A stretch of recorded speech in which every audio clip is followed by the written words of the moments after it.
ശ്രീരാമ രാമ രാമ ശ്രീരാമചന്ദ്രാജയ ശ്രീരാമ രാമ രാമ ശ്രീരാമഭദ്രാജയ ശ്രീരാമ രാമ രാമ സീതാഭിരാമ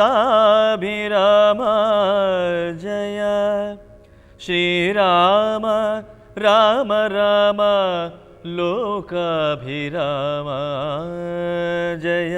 ധർമ്മം, അർത്ഥം, കാമം, മോക്ഷം എന്നുള്ളതാണ് പുരുഷാർത്ഥങ്ങൾ. ധർമ്മത്തിലൂടെ അർത്ഥകാമങ്ങൾ നേടണം. ഈ ജീവിതത്തിൽ നിന്നിട്ട്, ലൗകിക സുഖങ്ങളിൽ നിന്നിട്ട്, അതേപോലെ തന്നെ ജീവിതത്തിലെ കർത്തവ്യങ്ങളിൽ നിന്നിട്ട് ഒളിച്ചോടാനല്ല, കരുത്തോടു കൂടിയിട്ട് നമുക്ക് ചെയ്യേണ്ടതായ കർത്തവ്യങ്ങൾ, നാം നേടേണ്ടതായ കാര്യങ്ങൾ അത് ഭംഗിയായി നിർവഹിക്കാൻ അതെങ്ങനെ വേണം? അത് ധർമ്മത്തിൻ്റെ മാർഗത്തിലൂടെ വേണം.